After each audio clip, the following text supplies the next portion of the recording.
पूछा गया राम जी के विषय में, सुनाया गया शिव चरित्र।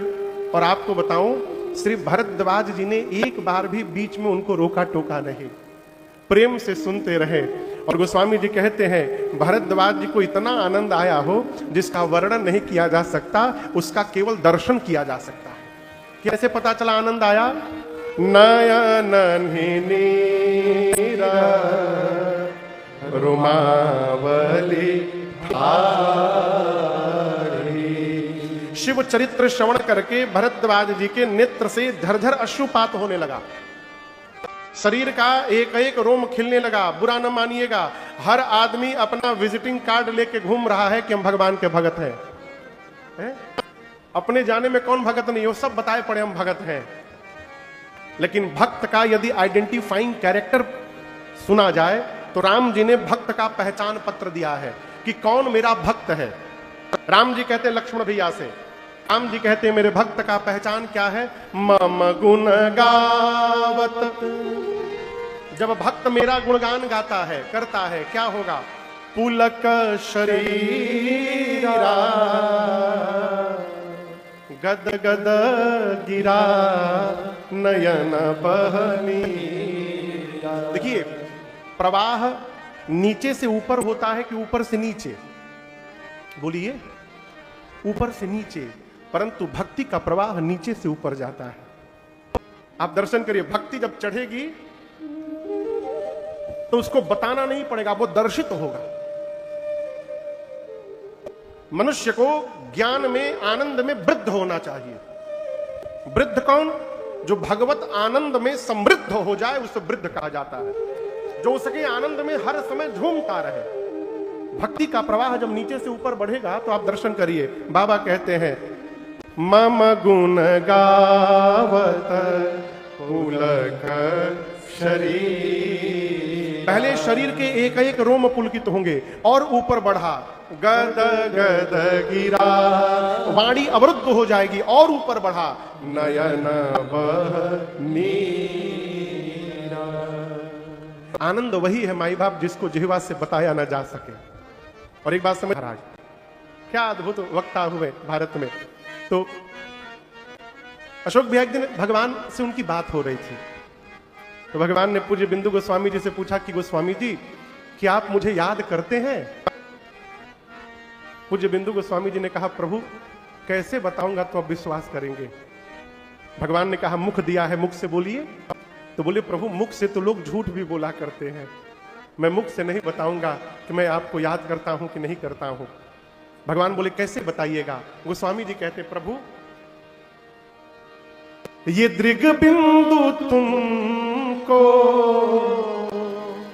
खबर दे रहे हैं। दृग बिंदु समझते हैं किसको कहा गया? आंसू को। दृग माने नेत्र और बिंदु माने बूंद। ये दृग बिंदु तुमको, ये दृग बिंदु तुमको खबर दे रहे हैं। क्या? कि है याद दिल में बराबर तुम्हारी, कि है याद दिल में बराबर तुम्हारी। ये भगवान के भक्त का पहचान है। नेत्र से अश्रु निकलने लगे, एक एक रोम पुलकित हो जाए, कंठ अवरुद्ध हो जाए। ये सारे लक्षण शिव चरित्र श्रवण करके श्री भरद्वाज जी के शरीर में घटित हुआ। और आपको बताऊं, शिव कथा सुनकर भरद्वाज जी इतने आनंद में आ गए, किस बात को सोचकर? ये सोचकर कि जब शिव चरित्र सुनाए तो इतना आनंद प्राप्त हुआ, जब ये मेरे रघुनाथ जी की कथा सुनाएंगे तो कितना आनंद बरसेगा हो, इसकी कल्पना करके प्रेम और बढ़ गया। बहुलालसा कथा पर बाढ़ी, नयन नीर रुमावली ठाड़ी। और आपको एक बड़ी भीतर की मैं बात बताऊं।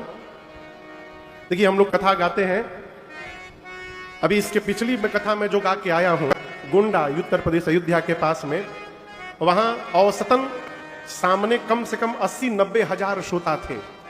एक दिन 1 लाख भी पार कर गए थे। यहां पर आप लोग 500, 600, 700 लोग बैठे हैं। लेकिन हम आपको एक बात बताएं, जो आनंद यहां प्राप्त हो रहा है उसकी कोई कल्पना नहीं है। क्यों जानते हैं? आप श्रोता हैं, लेकिन आप सबसे अलग प्रधान श्रोता के रूप में साक्षात भगवान सोमनाथ विराजमान है, और यह सौभाग्य है। सामने सुनने वाला रसिक श्रोता प्राप्त हो जाए तो श्रोता को सुन के जितना आनंद नहीं मिलता, वक्ता को उससे अधिक आनंद कथा गा के प्राप्त होता है। याज्ञवल्क्य मुनि शिव चरित्र सुनाए, भरद्वाज जी के नेत्र से अश्रु निकल रहा है। यह दृश्य देखकर याज्ञवल्क्य मुनि अपने आप को रोक नहीं पाए, और याज्ञवल्क्य मुनि बोले, हे भरद्वाज जी, अहो धन्य, क्या धन्य, तव, तव मने आपका जन्म मुनीसा। हे भरद्वाज जी, आपका जन्म लेना धन्य हो गया। क्यों? तुम ही प्राण सम प्रिय गौरी। आप भगवान शिव को अपने प्राण के समान प्रेम करते हैं, इस रहस्य को मैं जान गया, आप धन्य हैं। यही जीवन। देखिए, मानस में गोस्वामी जी ने अलग अलग स्थान पर कई धन्य बताए हैं। ये धन्य तुलसीदास आस बिहाई जे हरि रंग रहे। एक जगह कहते हैं, धन्यास्ते कृतिनः पिबन्ति सततम श्री राम नामामृतम।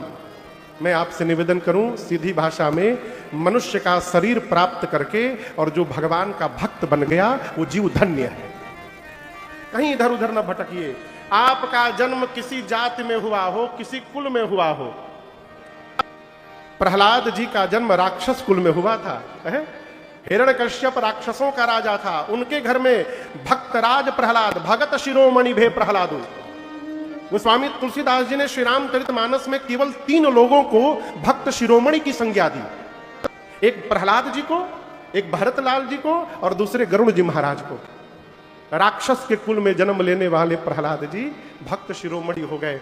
किसी जाति में, किसी पंथ में, किसी कुल में आपका जन्म हुआ हो, यदि आप भगवान के भक्ति से परिपूर्ण हो गए तो आपका जीवन धन्य हो गया। ये धन्यता है।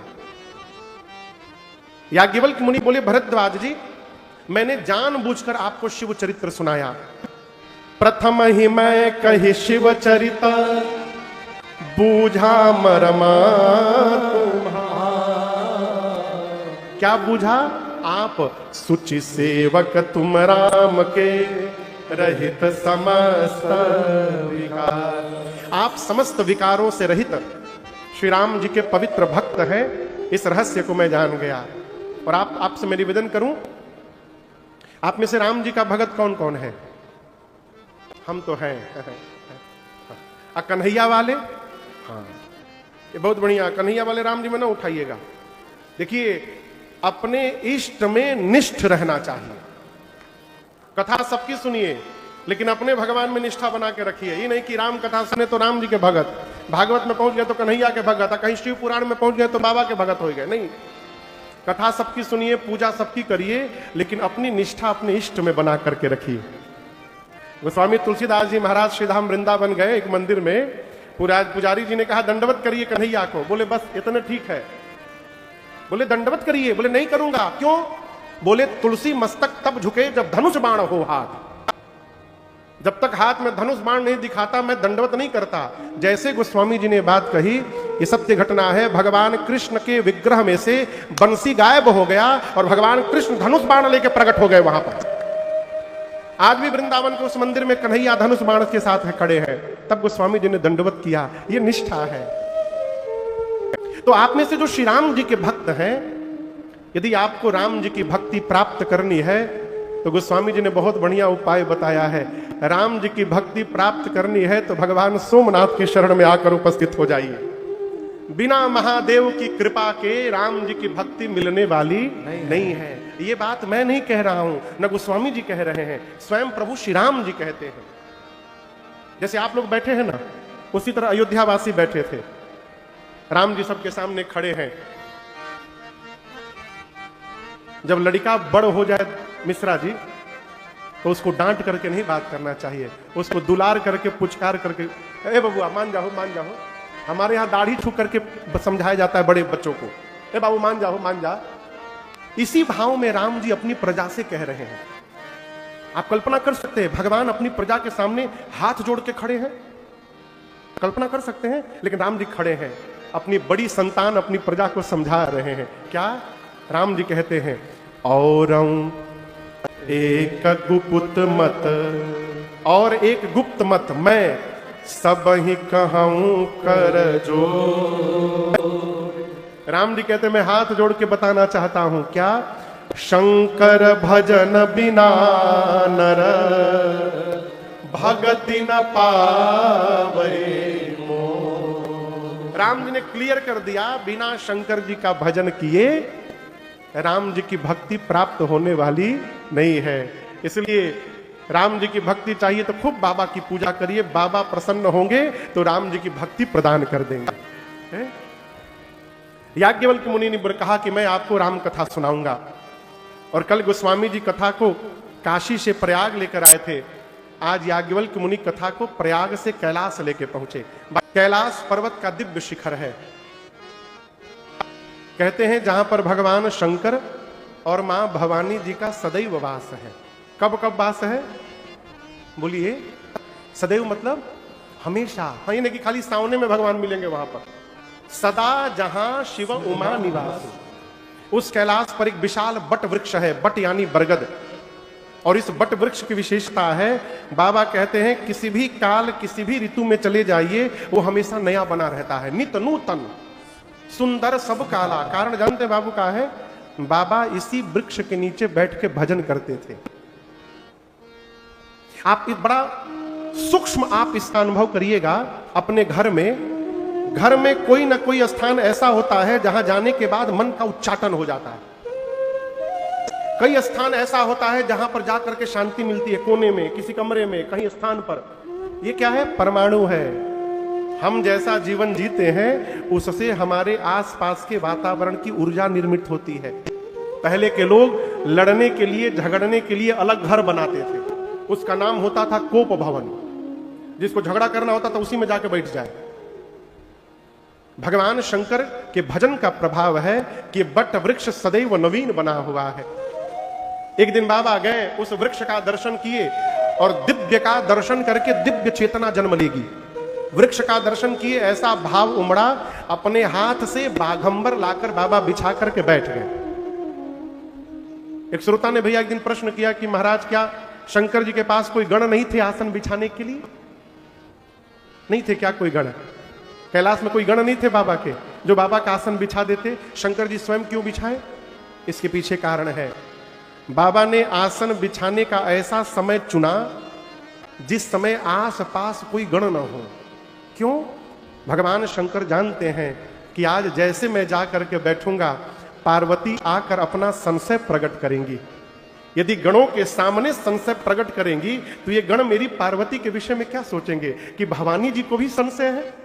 तो मां के प्रति कोई अन्य भाव गणों के मन में ना आ जाए, इसलिए बाबा ने ऐसा समय चुना कि आसपास कोई ना हो। अपने हाथ से बागंबर बिछाकर बाबा बैठे। मन शांत होगा तो शरीर अपने आप शांत होगा। बाबा परम शांत होकर के विराजमान हुए। मां पार्वती ने भगवान शिव के स्वरूप को देखा। देखिए, पति के चेहरे पर शांति दिखाई पड़े तो पति से अधिक आनंद पत्नी को प्राप्त होता है। मां ने बाबा के इस स्वरूप का दर्शन किया, मां गदगद हो गई। मां पार्वती दौड़कर भगवान शंकर के पास गई। बाबा ने मां को आते देखा, बाबा ने मैया का आदर किया। क्या किया? जोर से बोलिए। आदर किया। जानी प्रिया आदर अति कीना। देखिए, नियम तो कहता है कि बड़ा छोटे का, छोटा बड़े का आदर करे। नियम क्या कहता है? छोटा बड़े का आदर करे, शिष्य गुरु का आदर करे, पिता पुत्र का आदर करे, सेवक स्वामी का आदर करे, पत्नी पति का आदर करे। लेकिन यहां बाबा ने मैया का आदर किया। जानते हैं क्यों? रामचरितमानस में दो स्थान पर बड़े ने छोटे का आदर किया। एक यहां शंकर जी ने मां पार्वती का आदर किया, और दूसरी बार जब विश्वामित्र जी राम जी को लेने गए हैं तो दशरथ जी ने राम लक्ष्मण जी का आदर किया। अति आदर दो तनय बुलाए। तो यहां बाबा ने मैया का क्यों आदर किया? शंकर जी जानते हैं कि आज पार्वती जी मुझसे राम कथा पूछने आई हैं, और आज मैं इनको कथा सुनाऊंगा, और मेरे कथा गाने से आगे चलकर पूरे जगत का कल्याण होने वाला है। ये जगत कल्याण कराने आई है, इसलिए बाबा ने मैया का आदर किया। छोटा भी कोई श्रेष्ठ कार्य करे ना तो बड़े को उसका आदर करना चाहिए। बाबा ने मैया का आदर किया और आदर करके अपने बाम भाग में, बाम भाग आसन हर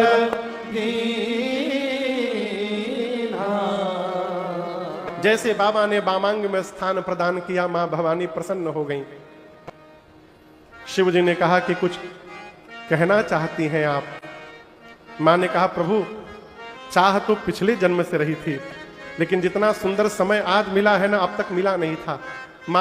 बाबा ने कहा कि क्या कहना है, कहिए। पार्वती जी कहती है प्रभु, आप विश्व के नाथ हैं, आप मेरे भी नाथ हैं, पूरे त्रिलोक में आपकी महिमा विदित है। चलने वाले जीव जंतु, न चलने वाले वृक्ष, ये सब आपकी सेवा करते हैं। नाग पाताल में रहने वाले, देवता आकाश में रहने वाले आपकी आराधना करते हैं। आप प्रभु हैं, समर्थवान हैं, सर्वज्ञ हैं, समस्त कलाओं के गुणों के धाम हैं। बाबा कहते हैं यही कहना चाहते हैं आप? मां ने कहा नहीं प्रभु, मैं कहना चाहती हूं कि यदि आप सत्य में मुझे अपने चरणों की दासी मानते हैं नाथ, तो आज कृपा करिए मेरे संशय को समाप्त कर दीजिए। शंकर भगवान बोले आपको संशय है? पार्वती जी बोली इस जन्म का नहीं है, पिछले जन्म वाला कैरी फॉरवर्ड हो गया है। पिछले जन्म का संशय, शरीर समाप्त होने के बाद भी संशय समाप्त नहीं हुआ, वैसे का वैसे बना हुआ है। बाबा ने पूछा कि संशय है क्या आपको? देखिए मां कहती है प्रभु, भगवत प्राप्ति के कितने उपाय हैं? हाँ बोलिए बोलिए। प्रेम, अच्छी बात। देखिए भगवान को पाने के 4 उपाय हैं, 4 रास्ते हैं। महापुरुष कहते हैं नाम बोलिए, नाम बोलिए, रूप, लीला और धाम। या तो भगवान के नाम में लग जाइए, भारत में रहिए, चाहे अमेरिका रहिए, चाहे लंदन में रहिए, भगवत नाम में लग जाइए। नाम जपने से भगवान मिल जाएंगे, पहला। दूसरा, यदि नाम नहीं जप पा रहे तो भगवान को देखने का स्वभाव बना लीजिए। यदि भगवान को देखते रहिएगा ना, फिर जहां देखिएगा वहां भगवान दिखाई पड़ेंगे। रूप। तीसरा, लीला, भगवान की कथा सुनने लगी है। कथा सुनते सुनते गोस्वामी तुलसीदास जी को भगवान भेंट आ गए, तो एक दिन हमको आपको भी मिल जाएंगे। और यदि नाम रूप लीला तीनों में गति नहीं है तो कुछ ना करिए, भगवान के धाम में जाकर बस जाइए। बस धाम में रहिए, एक ना एक दिन भगवान मिल जाएंगे। और मैं आपसे निवेदन करूं, इन चारों में कोई सर्वश्रेष्ठ है तो भगवत नाम है। आप जब भगवान का नाम लेंगे तो जिह्वा से नाम भी लेंगे, मन में उनका रूप दिखाई पड़ेगा, और रूप के साथ उनका चरित्र, उनकी लीला भी याद आएगी। तो एक नाम से रूप और लीला तीनों दोनों मिल गए। और जहां भगवान का नाम हो, जहां भगवान का रूप हो, जहां भगवान की लीला हो, वही भगवान का धाम है। एक नाम से चारों व्यवस्थित हो गए। समझ में आ रहा है मिश्रा जी? मां पार्वती को इन चारों में संशय था, चारों में। एक एक करके मैं सुना रहा हूं। मां कहती है प्रभु, प्रभु जे मुनि परमारथ बादे, कहीं राम कहो ब्रह्म अनादि। मां का पहला प्रश्न, प्रभु जो मुनि लोग परमार्थ तत्ववेत्ता हैं वो कहते हैं राम जी ब्रह्म हैं। राम जी क्या है? ब्रह्म। ब्रह्म का कोई जन्म नहीं होता, ब्रह्म का कोई आकार नहीं होता, तो जिसका आकार ही नहीं है उसका रूप कहां से आ गया? जिसका भाई कोई शेप ही नहीं है उसका रूप कैसे आएगा? पहला डाउट। दूसरा डाउट, शेष शारदा वेद पुराणा सकल रघुपति गुण गान। शेष नारायण सरस्वती जी, चारों वेद, 18 पुराण, ये सब राम जी की लीला का गुणगान करते हैं। आप पहले क्लियर करिए, राम जी यदि ब्रह्म है तो ब्रह्म का जन्म नहीं होता। यदि ब्रह्म का जन्म ही नहीं हुआ तो उसकी लीला कहां से आ गई? दूसरा डाउट। तीसरा डाउट नाम को लेकर। मां कहा जब से मैं विवाह करके आई हूं आपको दिन रात एक ही काम करते मैंने देखा है, तुम पुनि राम राम दिन राति। देखिए, किसी भी व्यक्ति का प्रमाण पत्र जितना सटीक उसकी अर्धांगिनी बना सकती है, कोई नहीं बना सकता। और भगवान शिव का प्रमाण पत्र मां पार्वती बना रही है कि प्रभु मैंने आज तक दिन रात आपको एक ही काम करते देखा, आप दिन रात आदर पूर्वक राम राम राम राम जपते हैं। मेरा डाउट है, मेरा संशय है कि यदि भगवान ब्रह्म है, उनका जन्म ही नहीं हुआ तो नाम कहां से आ गया? रूप हो गया, लीला हो गई, नाम हो गया, अब क्या बचा? धाम। चौथा संशय, मां कहती है प्रभु राम जी क्या अयोध्या वाले महाराज दशरथ के आंगन में खेलने वाले राम जी हैं कि दूसरे कोई अजन्मा अलौकिक परम तत्व है, वही राम है कि दूसरे राम है? यदि राम जी ब्रह्म है तो ब्रह्म एक राजा का बेटा कैसे बन गया? और राम जी यदि राजा के बेटे हैं तो जन्म लेने वाले राजकुमार को आप लोग ब्रह्म क्यों बोल रहे हैं? जाओ नृपतना या तो ब्रह्म किमी नारी बिरह मति भोर। पिछले जन्म में उनकी लीला को मैंने देखा, इस जन्म में आपके मुख से उनकी महिमा को मैंने सुना है। भ्रमति बुद्धि अति मोर, मेरे मन में भ्रम हो गया है। और प्रभु पिछले जन्म में तो मैं आपसे विवाद कर रही थी, लेकिन आज मैं विवाद नहीं संवाद करने के लिए आई हूं। नाथ, पिछले जन्म में मैंने राम जी का प्रभाव देखा था, लौटते समय परीक्षा लेकर आ रही थी, तब भय के कारण मैंने आपको नहीं बताया। तदपि मलिन मन बोधना आवा, मैंने आपसे छिपाव किया, उसका परिणाम भली भांति मुझे मुला शरीर त्यागना पड़ा। लेकिन नाथ, आज मैं राम कथा सुनना चाहती हूं, यद्यपि मैं अधिकारी नहीं हूं। देखिए, कोई भी स्त्री लंबे समय तक चलने वाले अनुष्ठान में भाग नहीं ले सकती। स्त्री को मना किया। मां कहती है यद्यपि जोशिता नहीं अधिकारी, मैं स्त्री हूं, मैं अधिकारी नहीं हूं, अनुष्ठान पूर्वक नहीं सुन सकती हूं, परंतु घर में जैसे पति पत्नी बात करते हैं वैसे तो सुन ही सकती हूं। नाथ, आप उस प्रकार हमको सुनाइए। दासी मन क्रम वचन तुम्हारे। मां ने भगवान शंकर से प्रारंभ से लेकर अंत तक प्रश्न किया, क्रम से। क्या प्रश्न किया, श्रवण करिए। मां ने प्रश्न किया, पहला प्रश्न, निराकार भगवान साकार कैसे हो गए? जन्म लेने वाला जो नहीं है वो जन्म कैसे ले लिया है? दूसरा प्रश्न, आप भगवान के अवतार की कथा सुनाइए, राम जी की बाल लीला सुनाइए, सीता जी के साथ कैसे विवाह हुआ वो सुनाइए। राजा बनने वाले थे ना, किस दोष के कारण वन में चले गए वो सुनाइए। वन में राम जी ने कौन कौन सी लीलाएं की वो सुनाइए। कैसे दुष्ट रावण का अंत किया वो सुनाइए। वापस आए, अयोध्या के राजा बने, राजा बनने के बाद राम जी ने क्या क्या किया वो सुनाइए। कैसे अपनी प्रजा के साथ अपने धाम वापस गए वो सुनाइए। कुछ छूटा नहीं ना? बोलिए, कुछ छूटा नहीं है ना? इतना कहने के बाद पार्वती जी कहती है, प्रभु मेरे से पूछने में यदि कुछ छूट गया है ना, आप उसको भी सुना दीजिएगा, कुछ छिपा करके ना रखिएगा। पूछने में छूट गया राजन से जो भी, रखिए ना गोपनीय नाथ उसको भी। प्रभु जो जो मैंने पूछा आपको सुनाइए। प्रारंभ से लेकर अंत तक मां भवानी ने बाबा से प्रश्न किया। और यहां दर्शन करिए, मां के प्रश्न को सुनकर भगवान शंकर के हृदय में पूरा का पूरा रामचरित्र प्रकट हो गया। अवतार ले लिया हो। यहां एक बड़ी गूढ़ बात, हर ही रामचरित सब आए। भगवान शंकर के हृदय में रामचरित्र आया। आएगा कौन? आएगा कौन? जो जा चुका है। आप समझ रहे हैं हम क्या कह रहे हैं? बिना गए कोई आ नहीं सकता। भगवान शंकर के हृदय में रामचरित्र आया तो कहां चला गया था? सती मैया के जाने के बाद बाबा विरक्त भाव में आ गए, उसी भाव में रहते थे। आज जब मां ने प्रश्न किया है तो वो जो भगवत चरित्र हृदय में दबा था वो बाहर प्रकट हो गया। इसलिए बाबा कहते हैं हर ही रामचरित सब आए। जैसे राम जी का चरित्र आया, प्रेमा पुलक लोचन जल छाए, हृदय में भगवत दर्शन प्राप्त हुआ। राम जी हृदय में प्रकट हो गए और जैसे राम जी प्रकट हुए शंकर भगवान ध्यान में चले गए। देखिए, बुरा ना मानिएगा, आजकल बहुत सारे संस्थाएं खुली हैं जो ध्यान लगवा देती हैं। हमको हंसी आता है, घड़ी देख के ध्यान लगता है। मनुष्य जीव ध्यान लगाया है 5 मिनट और, ये कौन ध्यान है हो? ध्यान के बीच में आप घड़ी भी देख ले रहे हैं, 5 मिनट और बाकी है, ये ध्यान नहीं है।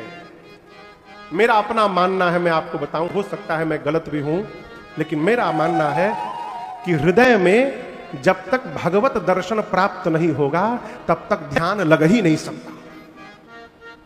जब तक भीतर भगवत दर्शन नहीं होगा, आप कितनों तिकड़म लगा लीजिए, ध्यान नहीं लग सकता। योग में 7वें पायदान पर ध्यान आता है, उसके बाद सीधे समाधि है।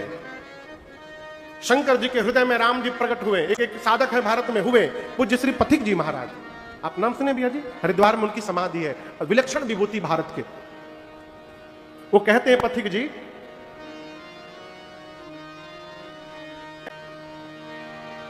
क्या कहते हैं,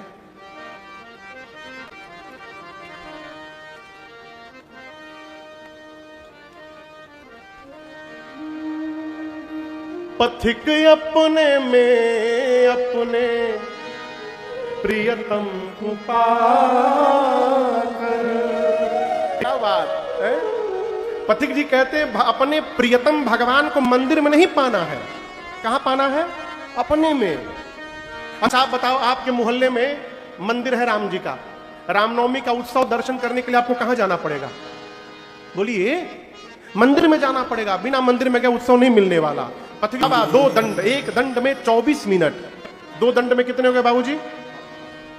एक दंड में 24 तो 2 में 48, 2 दंड में 48 मिनट होते हैं। भगवान शंकर 48 मिनट ध्यान में चले गए। एक श्रोता ने प्रश्न किया, महाराज जी आप तो कहते हैं घड़ी देखकर ध्यान नहीं लगता, बाबा घड़ी देखकर 48 मिनट ध्यान में क्यों रहे? घड़ी देख के नहीं रहे, शंकर जी ध्यान में थे, हृदय में राम जी का दर्शन चल रहा है। अब ध्यान के बाद समाधि बचा है। बाबा को डर था कहीं मैं समाधि में प्रवेश कर गया तो कई हजार साल बाद वापस आऊंगा, किसी को पता नहीं। और सामने पार्वती कथा पूछी है। अब शंकर भगवान सोचे, यदि मैं आज अपने सुख का त्याग करता हूं ध्यान का और बाहर आकर के पार्वती को कथा सुनाऊंगा तो कथा गा के मुझे मिलेगा सुख, सुन के पार्वती को मिलेगा, और आगे चलकर पुरुषोत्तम मास में सोमनाथ में भी ये सुख की वर्षा होगी। इसलिए बाबा ध्यान से बाहर आ गए। यदि बाबा उस दिन ध्यान से बाहर ना आए होते तो ना आज राजन राम कथा गाते, ना बैठ के यहाँ सुन पाते। बाबा ध्यान से बाहर आए और मंगलाचरण किए। इस मनुष्य के कारण हमारा मन क्षण भर के लिए भी भगवान की ओर बढ़ता है। उस मनुष्य को बार बार धन्यवाद देना चाहिए, बार बार। महापुरुष तो कहते हैं कि किसी के सताने से भी यदि भगवान की याद आ रही है तो सताने वाले को भी थैंक यू बोलिए। आप न सताते तो हमको भगवान की याद कैसे आती है? हम भी बांके बिहारी परिवार लुधियाना को बहुत बहुत धन्यवाद देते हैं कि आपने इस पुरुषोत्तम मास में भगवान सोमनाथ की शरण में मुझे कथा गाने का सौभाग्य प्रदान किया। आप लोग को बहुत बहुत धन्यवाद है। शंकर जी कहते हैं, देवी मैं आपको इसलिए धन्यवाद कह रहा हूं क्योंकि आपने मुझसे भगवान की कथा को पूछी है। पूछे हूँ रघुपति कथा प्रसंगा, सकल लोक जग पावानी गंगा। देवी आपने मुझसे जिस भगवान की कथा की पूछी है ना, राम जी की कथा गंगा है। राम जी की कथा क्या है? जोर से बोलिए, गंगा है। अच्छा आप बताओ, तुसी सब लुधियाने से आए हो, लुधियाने में गंगा जी है? बोलिए। लुधियाना छोड़िए, पंजाब में गंगा जी है? नहीं है। जहां हम लोग बैठे गुजरात में गंगा जी है? नहीं है। आप कितना भी माथा पटक लीजिए, गंगा जी यहां आने वाली नहीं है। शंकर जी बोले, देवी मेरी जटा से जो गंगा निकली है वो गंगा न पंजाब में है न गुजरात में है, लेकिन आज मेरी जिह्वा से जो गंगा आप बहाने आई है ना, ये पंजाब में भी बहेगी और ये गंगा गुजरात में भी बहेगी। सकल लोक जग पावन गंगा। और तो और छोड़िए, गंगा अमेरिका में भी बहती है। बाबा ने मैया की प्रशंसा की और आपको बताऊं, प्रशंसा करने के बाद भगवान शंकर तनिक कड़क हो गए। भैया ये बात कहते हैं, किसी को डांटना हो ना तो उसके पहले उसकी थोड़ी प्रशंसा करिए। प्रशंसा करने के बाद डांटिएगा तो उसको डांट बुरी नहीं लगती है, थोड़ी कम लगती है। बाबा मैया की प्रशंसा किए, उसके बाद बोले देवी आपकी एक बात मुझे अच्छी नहीं लगी, यद्यपि मैं जानता हूं कि उस बात तो आपने मोह के कारण कहा है, यद्यपि मोह बस कहे उभवानी। मां ने कहा कौन सी बात प्रभु? शंकर जी बोले आपने कह कैसे दिया कि राम जी कोई और है? आपने ये कहा कैसे कि राम जी क्या कोई और है? आपको पता है ये बात कौन कहता है? मां बोली नहीं पता। बाबा बोले कहां ही सुनहि अस अधम नर। कहना छोड़िए, सुनने वाला भी अधम है। ग्रसे जिमोह पिसा पाखंडी हरिपद विमुख जे जानहि झूठ नसा। जो अधम है, जो पाखंड में रह रहा है, जिसको सत्य का ज्ञान नहीं है, जो भगवान से विमुख होकर के बैठा है देवी, वो कह सकता है कि राम जी कोई और है। आप कैसे कह दी? आप इनमें से कोई नहीं है, आपने कैसे कह दिया कि राम जी कोई और है? आपको लग रहा है कि सगुण भगवान और निर्गुण भगवान दोनों अलग अलग हैं। ऐसा नहीं है। बाबा ने प्रमाण पत्र यहां पर दिया, कहते हैं सगुण ही अगुण ही नहीं कछु भेदा, गावहि मुनि पुराण बुध भेदा।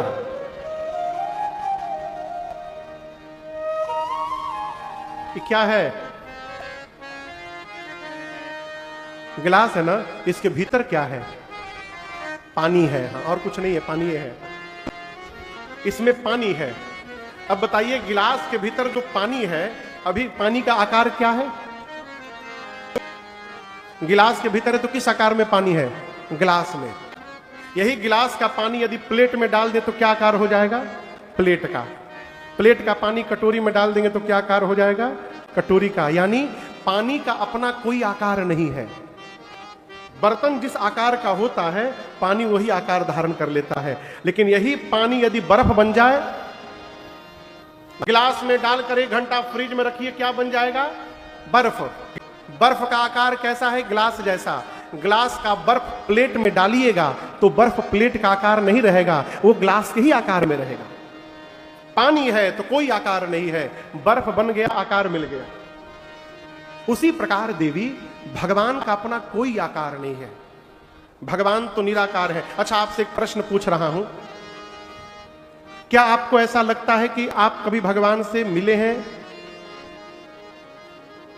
क्या आप कभी भगवान से मिले हैं? आप लोग कौन कौन कभी भगवान से मिला है? सही में पूछ रहा हूं। देखिए कोई हाथ नहीं उठा रहा है, लेकिन मैं आपको दावे के साथ कह सकता हूं कि एक बार नहीं, हम सभी लोग सैकड़ों बार भगवान से मिले होंगे। सैकड़ों बार।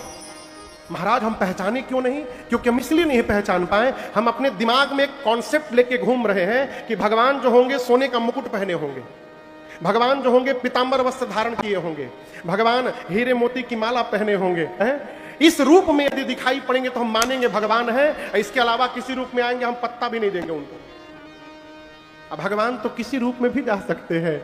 अनेकों बार भगवान हमारे आपके बगल से गुजरे होंगे, लेकिन हमारी उतनी दृष्टि ही नहीं है कि हम उनको पहचान पाए होंगे। इसलिए गोस्वामी जी कहते हैं, सी राम मैं सब जग जानी, करो प्रणाम जोरि जुग पानी। सबको प्रणाम करते रहिएगा तो उसी भ्रम में जिस दिन भगवान को प्रणाम कर लीजिएगा और भगवान का आशीर्वाद मिल गया हो तो कल्याण हो जाएगा। तो भगवान का अपना कोई आकार नहीं है, भगवान निराकार है। लेकिन भगवान के भक्त धरती पर जिस रूप में भगवान को देखने की कल्पना करते हैं, भगवान वही रूप धारण करके प्रकट हो जाते हैं। यही भगवान का निराकार से साकार होना है। हमारे एक बहुत पुराने भजन का अंतरा है, जिस रूप में जो चाहा दर्शन उसे मिला है, जिस रूप में जो चाहा दर्शन उसे मिला है। भक्तों से मेरे प्रभु का ऐसा ही सिलसिला है, भक्तों से मेरे प्रभु का ऐसा ही सिलसिला है। तट पर किसी को राही, तट पर किसी को राही, और किसी को मझधार में मिलेगा। लेकिन एक कंडीशन है, पाना है यदि प्रभु को तो बस प्यार में मिलेगा। पाना है यदि प्रभु। शंकर जी कहते हैं वो भगवान निराकार से साकार कब होते हैं? केवल और केवल भक्त के प्रेम के कारण। भगत प्रेम बस सगुण होई। इसलिए प्रेम करिए। क्या करिए भगवान को? देखिए, भगवान मंत्र से प्रसन्न नहीं होंगे। एक लोग हमको मिले, सुंदरकांड पढ़ रहे हैं 40 साल से। हम पूछे भैया कितने देर में सुंदरकांड पढ़ लेते हैं? बोले 15 मिनट पढ़ दिए। वो का पढ़े ऊ जाने और हनुमान जी जाने। इस पढ़ने से कुछ होने वाला नहीं है। आप एक दोहा आधे घंटे में पढ़िए, लेकिन प्रेम से पढ़िए। सारे पाठ में पाठ के प्रति हमारी श्रद्धा दर्शित होनी चाहिए। ये लगे कि हम प्रेम से पढ़ें, जबराई बैठा के नहीं पढ़ाया जा रहा है। भगवान केवल प्रेम से प्राप्त होंगे, दूसरा कोई उपाय नहीं है। इसलिए प्रेम करिए। कितना महाराज? जितना अपने को प्रेम करते हैं। बाबा बोले देवी भगवान को सब पता चलता है। वो बिना कान के सुनते हैं, बिना आंख के देखते हैं, बिना जिह्वा के सबसे बड़े वक्ता हैं, बिना मुख के भोजन लेते हैं, बिना नासिका के सुगंध लेते हैं, बिना शरीर सबको स्पर्श करते हैं। वेद जिनके बारे में ऐसा गाते हैं, मुनि लोग जिनका ध्यान करते हैं, वही परमपिता परमेश्वर दशरथ जी के आंगन में अवतार लेकर लीला कर रहे हैं। वही भगवान है। आप में से कोई काशी गया है? काशी, काशी में कथा हुई है? अच्छा, अभी नहीं हुई है। अच्छा चलिए, कोई बात नहीं। आपको मैं बताऊं, पूरी धरती पर काशी की एक महिमा है। बाबा कहते हैं काशी मरत जंतु अवलोकी। शंकर गोस्वामी, शंकर जी ने मनुष्य नहीं कहा, क्या कहा? जंतु। जंतु समझते हैं? हाँ हाँ, जंतु मने, अरे बहुत भारी शब्द हम बोल दिए हैं। का बोलिए। जंतु मतलब जीव, कोई भी जीव। वो नाली का कीड़ा हो, मछली हो, कबूतर हो, कौआ हो, गधा हो, सुअर हो, कुत्ता हो। काशी के क्षेत्र में कोई भी जीव मर जाए, भगवान विश्वनाथ कहते हैं मरने के बाद उस जीव के कान में जाकर मैं राम जी का नाम लेकर के और उस जीव को आवागमन से मुक्त कर देता हूं। ये मेरा प्रण है। हमारे तरफ भैया पूर्वांचल में पहले के समय में जो वृद्ध हो जाते थे घर में, बुजुर्ग लोग, उनके बच्चे खटिया पर लेकर उनको काशी जाके रहते थे। महीना, 2 महीना, साल भर वहीं रहते थे। क्यों? हम चाहते थे कि पिताजी के प्राण काशी में निकले तो मुक्ति मिल जाएगी। मुक्ति जन्म मही जानी, ज्ञान खानी अघानी कर, जहां बस शंभु भवानी, अस काशी से ही अगसन। तो शंकर जी कहते हैं उस जीव के कान में राम बोलकर मैं मुक्त करता हूं। लेकिन बाबा बोले मैं मुक्त नहीं करता हूं, राम जी का नाम मुक्त करता है। मेरे में कोई पावर नहीं है, सारा पावर किसमें है? राम नाम सत्य में है। अब बाबा तो कहते हैं कि एक बार बिना मन से जो राम जी का नाम ले ले। बिना मन से बाबूजी समझ में आ रहा है? समझा रहा हूं। देखिए, एक लड़का था, वो कभी भगवान का नाम नहीं लेता था। उसके पिताजी बोले बेटा राम बोलो। बोला नहीं बोलूंगा। बोल दे बेटा, एक बार राम बोल दे। बोले नहीं बोलूंगा। पिताजी बोले बोलता है कि नहीं? बोल राम। नहीं बोलूंगा। बोल राम। नहीं बोलूंगा। बोल राम। बोला कुछ भी कर लो राम नहीं बोलूंगा। बोला कि नहीं बोला? बोला ना, राम नहीं बोलूंगा। ये बोलने में भी राम बोला। बोला ना। शंकर जी कहते हैं इस प्रकार भी यदि कोई एक बार नाम ले ले तो उसके करोड़ों जन्म के पाप वहीं जड़ के भस्म हो जाते हैं। ये राम जी के नाम की महिमा है। जन्म अनेक रचित अघ, लेकिन इसमें एक बात मैं आप अपनी ओर से कहना चाहता हूं। कौन सा पाप भस्म होगा ये जानने का विषय है। भैया एक बार कलकत्ता में हमारी गंगा जी बहती हैं। उस समय मैं कथा नहीं गाता था, गंगा स्नान करने गया मैं। तो मेरे सामने एक भाई साहब नहा रहे थे। वो गंगा जी में डुबकी लगावे, डुबकी लगा के बाहर निकले।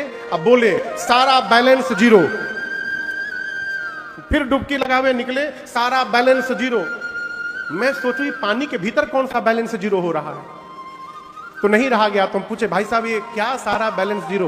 बोले देखो वो बुजुर्ग थे, साल भर पाप जो किया हूं, गंगा जी में नहाया, सारा बैलेंस जीरो। अब 1 साल फिर नया पाप करूंगा, अगले साल आके फिर डुबकी लगाऊंगा। हम सुने तो बड़ा बढ़िया फॉर्मूला है वो, साल भर पाप करो जाके डुबकी लगा लो गंगा जी में। लेकिन जब बाद में पता चला कि कौन सा पाप भस्म होता है, जो पाप हमसे अनजाने में हुआ है। चलते समय पांव के नीचे कीड़े मकोड़े आके मर गए गाड़ी में, सांस लेते समय कोई जीव भीतर चला गया, न चाहते हुए भी किसी की हानि हो गई। इस प्रकार का जो पाप है एक बार राम कहने से भस्म हो जाता है। किसी को गोली मार करके राम जी का नाम जपिएगा वो भस्म होने वाला नहीं है, उसकी सजा मिलेगी। कर्म के बंधन से तो राम जी अपने पिताजी को मुक्त नहीं कर पाए, हमारी आपकी क्या औकात है। दशरथ महाराज भी मुक्त नहीं हो पाए, श्रवण कुमार को बाण मारने का परिणाम उनको भुगतना पड़ा। हम आप क्या है हो, बिना मन से जो राम कहे पाप भस्म। पार्वती जी बोली प्रभु जो प्रेम से गा रहा है उसका। शंकर जी बोले सादर सुमिरन जो नर करई भव बारिधि गोपद इवतर। देखिए भव यानी संसार, और बारिधि मतलब पता है, बारिधि मतलब बाबू पता है, समुद्र को बारिधि कहते हैं। भव सागर, भव सागर सुने हो ना, इसी को नाम है भव बारिधि। कल्पना करिए इस पंडाल में आपको उस कूलर से लेकर इस कूलर तक आना है, पूरा पंडाल खाली है, कोई गद्दा सोफा नहीं है।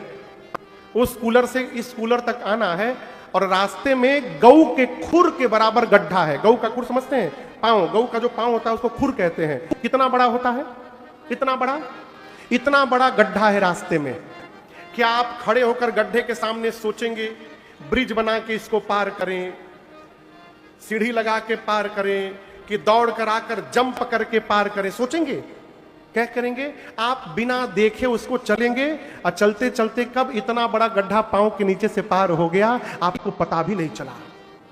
शंकर जी कहते हैं देवी जो प्रेम से भगवान का नाम लेता है, जिस प्रकार गौ का खुर पार हो जाए पता नहीं चलता, उसी प्रकार वो जीव भवसागर को पार कर जाएगा, उसे पता चलने वाला नहीं है। बाबा की बात सुनकर मां चरणों में प्रणिपात हो गई। मां पार्वती ने कहा प्रभु मेरा सारा का सारा भ्रम संशय आज समाप्त हो गया। मैं आपसे पूछना चाहती हूं कि भगवान ये मनुष्य रूप में क्यों आए? नाथ धरई नर तनक ही हेतु। शंकर जी बोले देवी देखिए, भगवान का मनुष्य रूप धारण करने का केवल यही कारण है, ऐसा नहीं कहा जा सकता। राम मन से, बुद्धि से और वाणी से अतर्क्य है। भगवान के विषय में कभी तर्क नहीं करना चाहिए। राम अतर्क्य बुद्धि मन वाणी। शंकर जी कहते ये मेरा मत है, मत हमार अस। आपने पूछा कि भगवान नर रूप में क्यों आते हैं, मुझे जो कारण लगता है मैं बता रहा हूं। क्या? जब जब होई धर्म के हानि बढ़हि असुर अधम अभिमानी। देवी जब जब धरती पर अभिमानी अधम असुर बढ़ जाते हैं और बढ़ करके पृथ्वी पर इतना अत्याचार करते हैं, गौ माताओं पर, संतों पर, भक्तों पर, जिसका वर्णन नहीं हो सकता। अवर्णनीय जब अत्याचार आताताइयों का धरती पर हो जाए, तब तब भगवान इस धरा पर अवतार लेते हैं। और भगवान केवल मनुष्य रूप में नहीं आते, भगवान 5 रूप में आते हैं। कितने रूप में आते हैं? 5 रूप में। भगवान का एक अवतार होता है अंश अवतार। क्या अवतार? अंश से आते हैं। इस अवतार में भगवान वराह, भगवान हयग्रीव, भगवान कक्षप, भगवान मत्स्य, ये जितने अवतार हैं ये अंश से आए हैं। एक अवतार आवेश से होता है, आवेशा अवतार। इसमें दत्तात्रेय भगवान, भगवान बुद्ध, परशुराम, नारद, ये सब भगवान के आवेश से आए हैं। एक अवतार भगवान का हुआ विशिष्ट अवतार, विशेष। वो कौन सा अवतार था? नरसिंह अवतार, विशिष्ट अवतार। चौथा अवतार भगवान का होता है पूर्ण अवतार। इसमें केवल 2 ही हुए हैं अभी, एक परमात्मा श्री राम और एक दूसरे परमात्मा श्री कृष्ण तीसरा अवतार होगा। कहां? उत्तर प्रदेश में मुरादाबाद जिले में संबल जो है, उसी संबल में कलयुग के चौथे चरण में भगवान कल्कि अवतार धारण करने वाले हैं। ये भविष्य पुराण में लिखा है। और पांचवा अवतार भगवान का महापुरुषा अवतार। धरती पर जितने आचार्य चरण हैं, जितने महापुरुष हैं, ये सब भगवान के अवतार हैं। भगवान इसी विविध रूप में आते हैं और आकर सज्जनों की पीड़ा का हरण करते हैं। राम जी के जन्म के अनेक कारण हैं। भैया जैसा बता रहे थे प्रारंभ में, राम जन्म के हेतु अनेका, परम विचित्र एकते एका। लेकिन उन अनेक कारणों में से जन्मा एक दुई बखानी, उन अनेक कारणों में से एक दो कारण मैं आपको सुना रहा हूं, सुनते जाइए। सबसे पहले कारण में भगवान शंकर कहते हैं, देवी भगवान श्री हरि के द्वार पर दो द्वारपाल थे जिनका नाम था जय और, नाम पता है, जय और विजय। मेन गेट पे खड़े रहते थे दोनों। एक बार सनकादिक ऋषि चारों भाई भगवान से मिलने गए। जय विजय ने रोक दिया, कहा आप भीतर नहीं जा सकते। मुनियों ने कहा हम सनकादिक मुनि हैं। बोले कोई हो, नो एंट्री तो नो एंट्री। 3 बार मुनियों ने कहा जाने दो। जय विजय ने तीनों बार मना किया तो आया आवेश, निकाला जल और उसी समय मुनियों ने श्राप दे दिया, भगवत दर्शन में विघ्न करते हो, जाओ तुम दोनों असुर बन जाओ। जैसे श्राप दिया, भगवान बाहर दौड़ कर आए, क्षमा करिए क्षमा करिए। मुनि बोले कोई क्षमा उमा नहीं, हमने 3 बार कहा जाने दो, इन दोनों ने 3 बार हमको मना किया। ये असुर बनेंगे, लेकिन एक बार नहीं बनेंगे, 3 बार बनेंगे। शरीर धारण करना पड़ेगा और धरती पर जाकर इन दोनों को शरीर से मुक्त करना पड़ेगा। सतयुग में पहला जन्म हुआ जय विजय का, हिरण्याक्ष और हिरण्यकश्यप के रूप में। तो हिरण्याक्ष के लिए भगवान वराह आए और हिरण्यकश्यप के लिए नरसिंह भगवान आए, पहला जन्म। दूसरा जन्म त्रेता में रावण कुंभकर्ण के रूप में हुआ, जिनके लिए राम जी आए। तो स्वामी जी कहते हैं मुकुत न भय हते भगवाना, 3 जन्म द्विज बचन प्रवान। तीसरा जन्म द्वापर में हुआ शिशुपाल और दंत वक्र के रूप में, जिनके लिए भगवान श्री कृष्ण ने अवतार लिया। ये पहला कारण। दूसरा कारण, ये जो तुलसी मैया देख रहे हैं आप ना, पिछले जन्म में इनका नाम था वृंदा। परम सती असुराधीपनारी। वृंदा मैया असुरों के राजा जलंधर की पत्नी थी। किसकी पत्नी थी? असुरों के राजा के। जलंधर असुरों का राजा था, राक्षसों का राजा था। उसकी पत्नी थी मां वृंदा।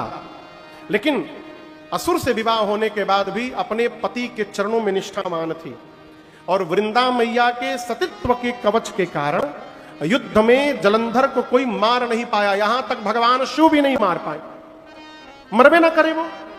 अंत में सभी देवता भगवान पहुंचे श्री हरि के पास, कहे प्रभु मर नहीं रहा है, कुछ करिए। भगवान बोले आप लोग जाइए, जाकर युद्ध करिए, मैं कुछ करता हूं।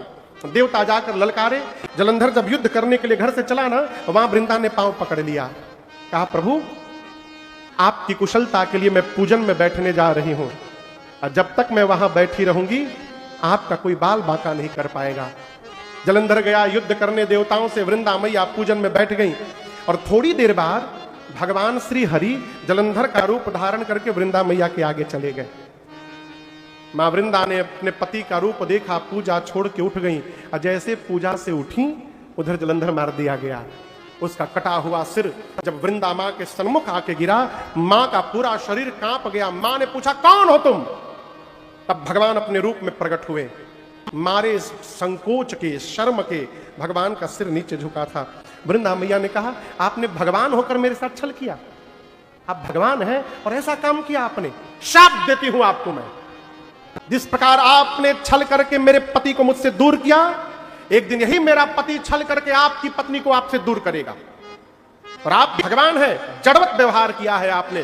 दूसरा श्राप देती हूं, पत्थर बन जाइए आप। उसी समय भगवान पहली बार शालिग्राम भगवान बन गए। अब जब भगवान पत्थर बन गए हो तो हाहाकार मच गया, सृष्टि कौन संभालेगा? सारे देवता, शंकर जी, ब्रह्मा जी, लक्ष्मी, इंद्रादिक देवता आकर वृंदा मैया से क्षमा मांगने लगे, कृपा करिए भगवान को पहले जैसा बनाइए। वृंदा मैया ने पहले जैसा बनाया और उसके बाद स्वयं दाहिने पांव के अंगुष्ठ से योगाग्नि को प्रज्वलित कराकर और मां ने अपने आप को जला के भस्म कर दिया। तब पहली बार वृंदा मैया के शरीर के राख से ये तुलसी जी का विरवा प्रकट हुआ वहां पर पहली बार। तब भगवान श्री हरि ने कहा कि आज के बाद मेरा एक रूप शालिग्राम का रहेगा और शालिग्राम का विवाह लक्ष्मी जी के साथ नहीं होगा, शालिग्राम का विवाह आज के बाद तुलसी जी के साथ किया जाएगा। तब से आज तक हम और आप तुलसी विवाह करते हैं शालिग्राम जी के साथ। ये राम जी के जन्म का दूसरा कारण। वही जलंधर रावण हुआ, तहां जलंधर रावण भयो, रणहति राम परम पद दयो। देखिए, दो कारण शंकर जी ने थोड़ी थोड़ी व्याख्या की ना, बोलिए। शंकर जी ने थोड़ी व्याख्या करके सुनाया ना दो कारण को, जय विजय और जलंधर वाली कथा को सुनाया। तीसरे कारण को शंकर जी एक ही लाइन में निपटा दिए। बोले देवी, एक बार नारद जी ने भगवान को शाप दे दिया, इसलिए भगवान को अवतार लेना पड़ा, ये तीसरा कारण। अब चौथा कारण सुनाता हूं। मां बोली रुकी रुकी रुकी रुकी, नारद जी ने क्यों शाप दे दिया? अच्छा आप बताओ, शंकर जी एक लाइन में क्यों सुनाए? वही जो कल सुनाया था आपको, नहीं चाहिए दिल दुखाना किसी का। भगवान शंकर जानते हैं कि नारद जी पार्वती जी के गुरु जी हैं, और कहीं ये सुनेंगे कि मेरी गुरुजी ने भगवान को शाप दे दिया तो इनको कष्ट न हो जाए, इसलिए शंकर जी इस कहानी को छिपा गए। लेकिन मां बोली नहीं नहीं, हमको डिटेल में सुनाइए। और आप गुरु भक्ति देखिए, पार्वती जी कहती हैं, ये नहीं कहती कि मेरे गुरुजी ने गलत काम किया, शाप नहीं देना चाहिए, नहीं, पूछ रही हैं कि भगवान कौन सा अपराध किए थे कि मेरे गुरुजी को शाप देना पड़ गया। कारण कवन श्राप मुनि दीन्हा, का अपराध रमापति कीन्हा। मां कहना चाहती है मेरे गुरुजी ऐसे शाप नहीं देंगे, भगवान ही ऐसा कोई काम किए होंगे कि शाप देना पड़ा। प्रभु इस कहानी को विस्तार से सुनाइए। शंकर जी बोले हम चाह तो नहीं रहे थे, लेकिन आप सुनना चाहती हैं तो सुना देता हूं। बोले देवी, एक बार नारद जी हिमालय में एक आश्रम में गए। अच्छा आप लोग बताओ, आप में से किसने नारद जी को बैठे हुए देखा है आज तक? किसी ने नारद जी को बैठे हुए देखा है आज तक? क्या करते देखा है? क्यों? पांव में चक्का लगा है क्या उनके?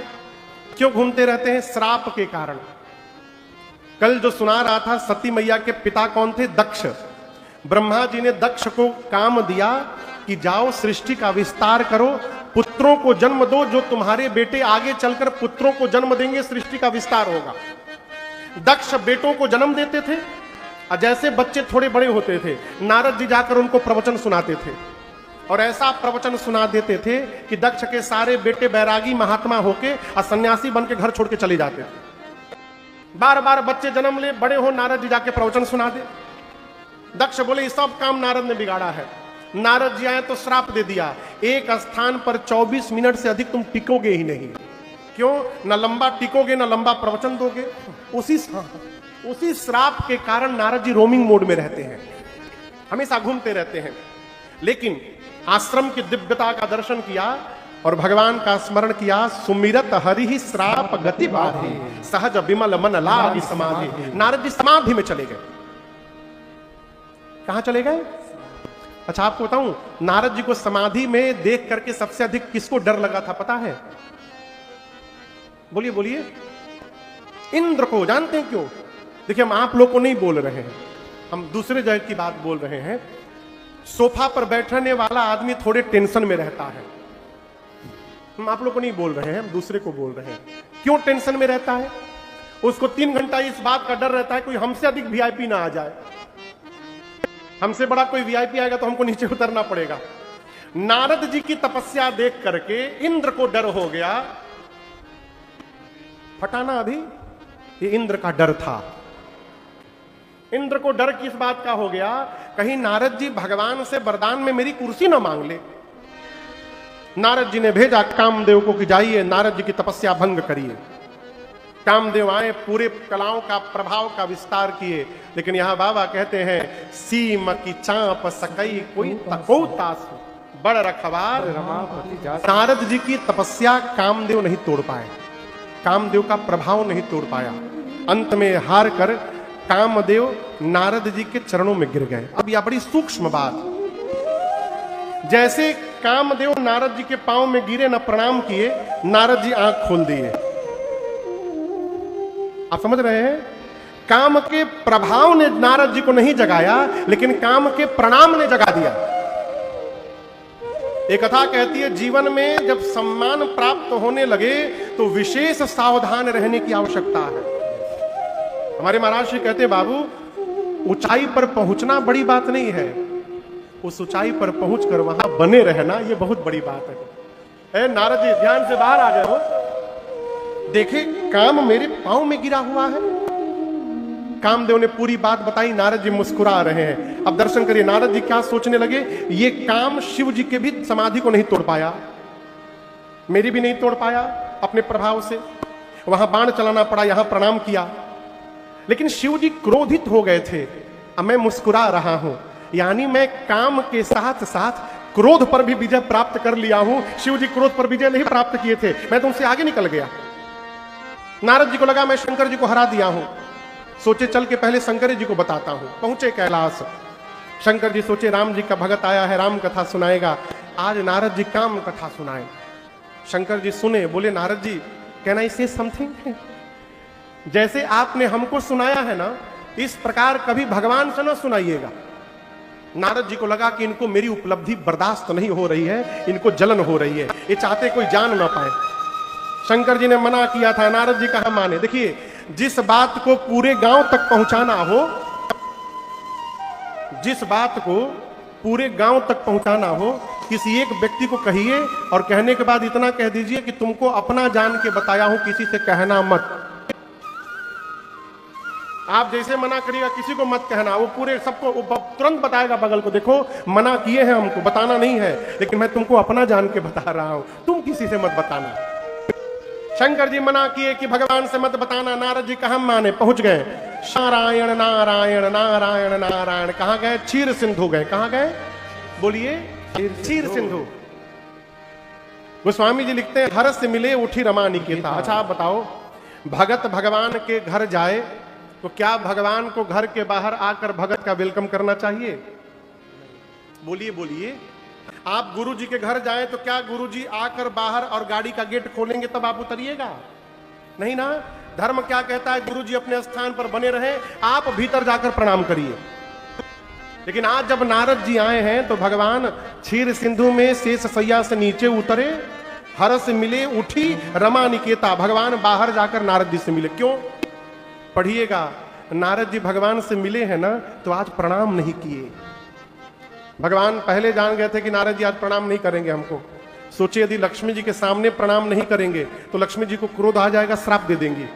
भगत जी को श्राप से बचाना है, इसलिए भगवान बाहर जाके मिल लिए। कहा उनको पता नहीं चले प्रणाम किए कि नहीं किए। लाकर भगवान बिठाए, निज आसन बैठा रेनी आनी। भगवान बिठाए।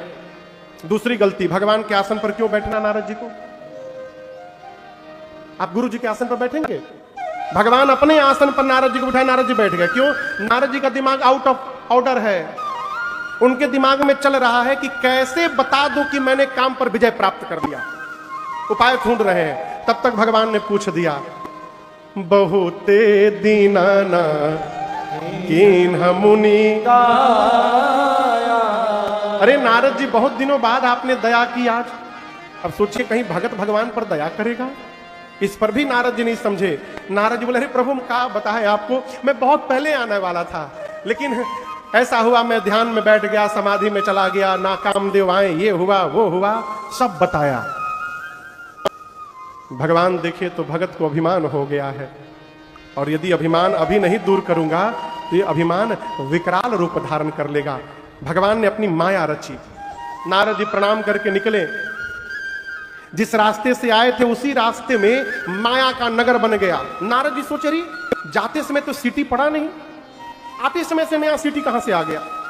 आश्चर्यचकित हो गए, इतना सुंदर नगर देखा नहीं था कभी। नगर के राजमहल में गए, राजा ने स्वागत किया, अपनी बेटी विश्व मोहिनी को बुलाया। भगवान की माया ही राजा की बेटी बनी थी। राजा ने कहा नारद जी से, मेरी बिटिया की हाथ की रेखा देखिए तो। नारद जी पकड़े हाथ, चेहरा देखने लगे। जब बहुत देर तक चेहरा देखते रहे तो राजा ने कहा कि चेहरा नहीं हाथ देखना है, इसमें क्या लिखा है?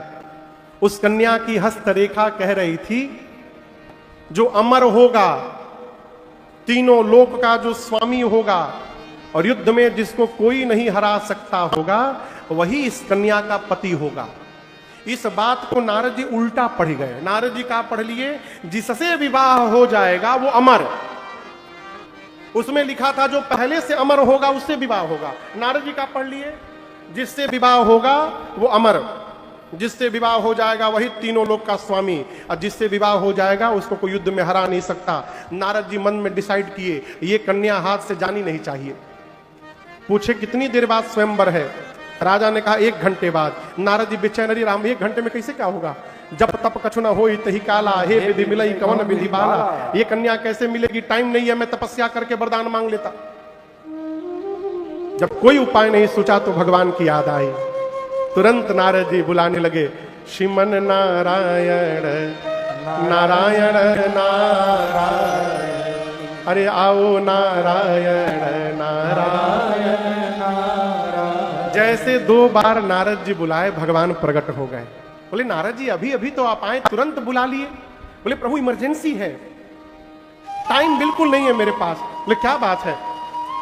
नारद बोले प्रभु अभी जो नारद जी कह रहे थे मैं काम पर विजय प्राप्त कर लिया हूं, वो नारद जी बोले प्रभु एक कन्या है Vishwa Mohini, I want to marry her प्रभु, मैं उससे शादी करना चाहता हूं प्रभु। भगवान बोले तो? बोले प्रभु वो विश्व मोहिनी है और आप विश्व मोहन है। यदि 1 दिन के लिए आप हमको अपना चेहरा दे देंगे ना, हम आपका चेहरा लगा के जाएंगे और शादी करके आपका चेहरा आपको वापस रिटर्न कर देंगे। भगवान मन में सोचे चेहरा हमार, ब्याह तुहार। लेकिन यहां आप दर्शन करिए, नारद जी के मुख से एक बात निकली है यहां पर, और ये बात यूं ही नहीं निकली है, नारद जी के जीवन भर के भजन के प्रभाव ने इस बात को निकलवा दिया। हमारे महाराज श्री कहते हैं बाबू, भजन जीवन की वो संपत्ति है, जब विपत्ति में ये वाली संपत्ति काम नहीं आती, उस विपत्ति में ये भजन की संपत्ति काम आ जाती है? नारद जी के मुख से निकल गया, अचानक निकल गया प्रभु। बोले प्रभु जिस प्रकार से मेरा हित हो आप वही करिए। हमारा थोड़ा सा और नंबर आ जाता तो हम डॉक्टर बन जाते। आज लगता है अच्छा हुआ नहीं आया। हाँ? डॉक्टर बन जाते तो राम कथा कौन गाता है? देखिए हम अपना कल नहीं जानते हैं, भगवान हमारा भविष्य जानते हैं। आप भगवान से कहिए प्रभु जिसमें आपको मेरे बच्चे का हित दिखाई पड़े ना वही करिए ना। यदि 60% में ही हित दिखाई दे रहा है तो हमको 90 नहीं चाहिए, उतना ही चाहिए। हित जिसमें हो प्रभु वो करिए। ये महामंत्र है हमारे आपके लिए, नित्य भगवान को सुनाया करिए। जही विधिनाथ होई हित मोरा, करहु सो बेग दास मैं तोरा। भगवान बोले नारद जी आप हित की बात करते हैं, मैं आपका परम हित करने वाला हूं। जही विधि होई परम हित, नारद सिनहु तुम्हारा। भगवान बोले जाइए, दिया आपको। नारद जी चले, अब दर्शन करिए। सभा लगी है स्वयंवर की, दोनों तरफ राजा बैठे हैं, नारद जी बीच में से जा रहे हैं। नारद जी को लग रहा है कि मुझे भगवान का चेहरा मिल गया, लेकिन सभा में सबको नारद जी के ही रूप में दिखाई दे रहे हैं। सभी लोग नारद जी को देवर्षि जान के प्रणाम कर रहे हैं। नारद जी को लगा कि सब भगवान जान के प्रणाम कर रहे हैं। नारद जी आयुष्मान भव आयुष्मान भव सबको आशीर्वाद देते गए और सोचे जाकर 1 नंबर की कुर्सी पर बैठ जाऊं, दूसरे को ऑप्शन में ही नहीं रखना है। वो कन्या आएगी सबसे पहले मुझे देखेगी, मेरे गले में माला डाल देगी। 1 नंबर की कुर्सी पर नारद जी बैठ गए और उनके पीछे 2 कुर्सी पर शंकर जी के 2 रुद्रगण ब्राह्मण का वेश बना के बैठ गए। और नारद जी को सुना सुना के कहने लगे ओह कौन होगा धरती पर इतना सुंदर? तो दूसरा पूछा किसके इतना? तो वो बोला 1 नंबर की कुर्सी पर जो राजकुमार बैठा है उसके इतना सुंदर धरती पर कोई होगा? अब नारद जी देखे 1 नंबर पर तो मैं बैठा हूं, पीछे मुड़े रुद्रगणों को देखे, बोले आप लोग मेरे बारे में बात कर रहे हैं? गण बोले आप ही के बात, आपके अलावा यहां कोई दिखाई नहीं दे रहा हमको। धन्य है वो मां जिसने आप जैसे कुमार को जन्म दिया है। अब तो नारद जी रसगुल्ला जैसा फूल गए। नारद जी को लगा कि मानो माला मिल ही गई मुझे। तब तक कन्या आई विश्व मोहिनी जयमाला लेके, और विश्व मोहिनी को नारद जी भयानक बानर के रूप में दिखाई पड़े। मरकट बदन भयंकर दे, अरे जिस पंक्ति में नारद जी बैठे थे विश्वमोहिनी उस पंक्ति में नहीं गई, सामने की पंक्ति में चली गई और भगवान वहीं राजकुमार का रूप धारण करके खड़े थे। भगवान की माया ने भगवान के ही गले में माला पहना दिया। दुल्हीन ले गए लक्ष्मी निवासा, बोलिए लक्ष्मी नारायण भगवान की जय। नारद जी टेंशन में शंकर जी के दोनों गणों को बोले, बहुत बोल रहे थे ना मेरे इतना सुंदर, इस चेहरे पर माला नहीं मिली मुझे। शंकर जी के गण बोले, इसी चेहरे के कारण नहीं मिली। पानी में देखे, एक बार पानी में देखी, नारद जी जल में देखे बानर का चेहरा, इतना क्रोध आया हो, शंकर जी के दोनों गणों को शाप देकर असुर बना दिया। और चले क्षीर सागर, मन में सोचे आज भगवान भेटा भर जाए, बस दैहं श्राप की मरी हो जाए, या तो उनको शाप दूंगा नहीं तो अपने को समाप्त कर दूंगा। कहां जा रहे हैं बोलिए बोलिए। भगवान सोचे क्षीर सागर आते आते उनका क्रोध डाउन हो जाएगा, तो भगवान बोले यहां आने मत दो, रास्ते में मिलो। भगवान चले गए रास्ते में और क्या किए, घी ले लिए अग्नि को और भड़काने के लिए। गरुण जी पर एक तरफ लक्ष्मी जी को बिठा लिए और दूसरी तरफ विश्वमोहिनी को बिठा लिए। नारद जी के पास जाकर रोक के पूछे, Narad ji what happened, where are you going now. Narad ji देखे चेहरा ऊपर की, अरे हमारे पास एक भी नहीं, इनके पास दो दो, और ये कन्या इनके बगल में, अरे मेरे साथ गेम खेला गया, हमको बानर बनाकर खुद विवाह कर लिए। नारद जी भड़क उठे, बोले कपटी हैं आप, आपका कपट मैं उसी दिन पहचान गया था।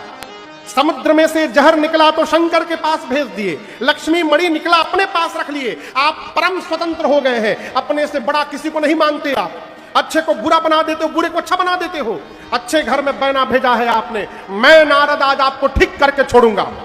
पहला श्राप देता हूं, जिस राजकुमार का रूप धारण करके छल किया वही शरीर धारण करना पड़ेगा। दूसरा श्राप देता हूं, वानर बनाया मुझे, आप मनुष्य बनिएगा, ये वानर ही आपकी सहायता करेंगे। और तीसरा श्राप देता हूं, आज जैसे विश्वमोहिनी के लिए मैं रो रहा हूं, एक दिन अपनी पत्नी के लिए आपको भी रोना पड़ेगा। जैसे नारद जी ने 3 श्राप दिया, भगवान ने कहा स्वीकार है, और स्वीकार करके नारद जी के ऊपर जो माया चढ़ी थी भगवान ने उसको खींच लिया। नारद जी के ऊपर से जैसे माया का आवरण हटा, नारद जी ने देखा वहां न लक्ष्मी है, वहां न विश्वमोहिनी है, भगत के आगे उनका भगवान खड़ा है केवल।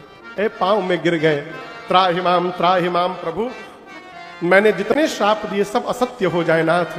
भगवान बोले असंभव, आपका नाम नारद है, जिसकी कही हुई बात कभी रद्द न हो वो नारद है, आपकी बात कैसे सत्य हो जाएगी। और नारद जी आप इस ग्लानि में न रहिए कि आपने शाप दिया है, आपने दिया नहीं है, मैंने आपसे शाप लिया है, ये मेरी इच्छा थी। जाइए जाकर जपहु जाई शंकर सतनामा। एक लोग कह रहे थे कि सतना में जाकर शंकर जी का नाम जपिए। जपहु जाई शंकर सतनामा, सामान्य अर्थ है शिव जी के सत्य नाम का जाकर जप करिए, गूढ़ अर्थ है। भगवान श्री हरि कहते हैं जपहु जाई शंकर सतनामा, जिस सत्य नाम का भगवान शंकर जप करते हैं राम राम, जाकर आप जप करिए, आपके हृदय को शांति प्राप्त होगी। नारद जी चले, रास्ते में शंकर जी के दोनों गण बैठ के रो रहे थे। नारद जी बोले why are you crying, what happened with you. Shekhar ji क्यों रो रहे हैं आप लोग। गण बोले श्राप देके राक्षस बना दिया है आपने, नाचे।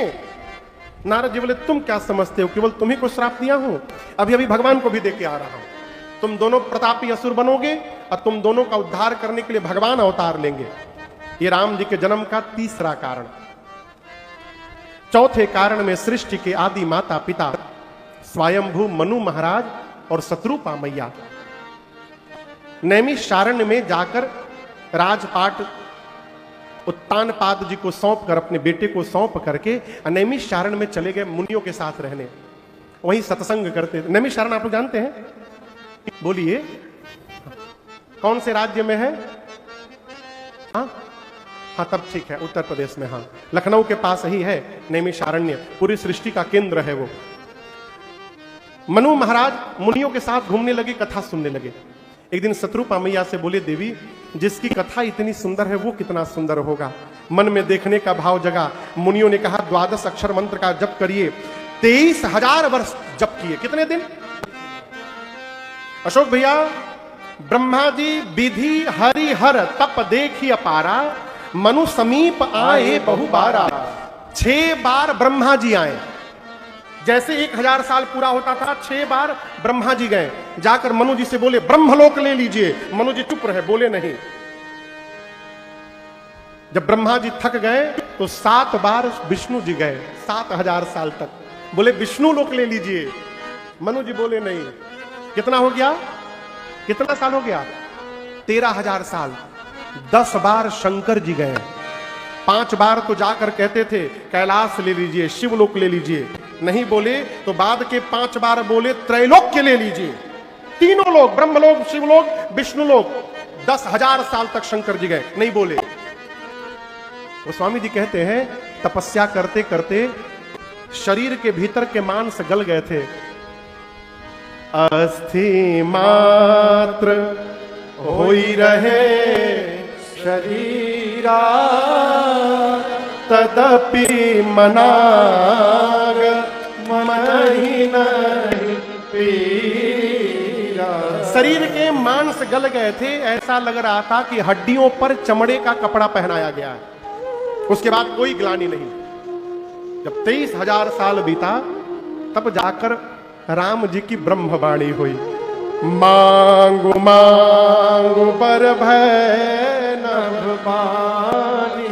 भगवान की वाणी हुई, मांगिए मांगिए वरदान मांगिए। और गोस्वामी जी कहते हैं ये भगवान की आवाज जैसे कान में प्रवेश की, मनु जी और शत्रुपा मैया का शरीर रिष्ट पुष्ट हो गया। ऐसा शरीर हो गया कि मानो अभी अभी घर से आए हो। मनु महाराज अपना शरीर देखे, शत्रुपा मैया का शरीर देखे, अब बोले देवी जिसकी आवाज सुनकर इतना बदलाव हो गया वो दिखाई देगा तो कितना बदलाव हो जाएगा। भगवान बोले मांगिए मांगिए। मनु जी बोले प्रभु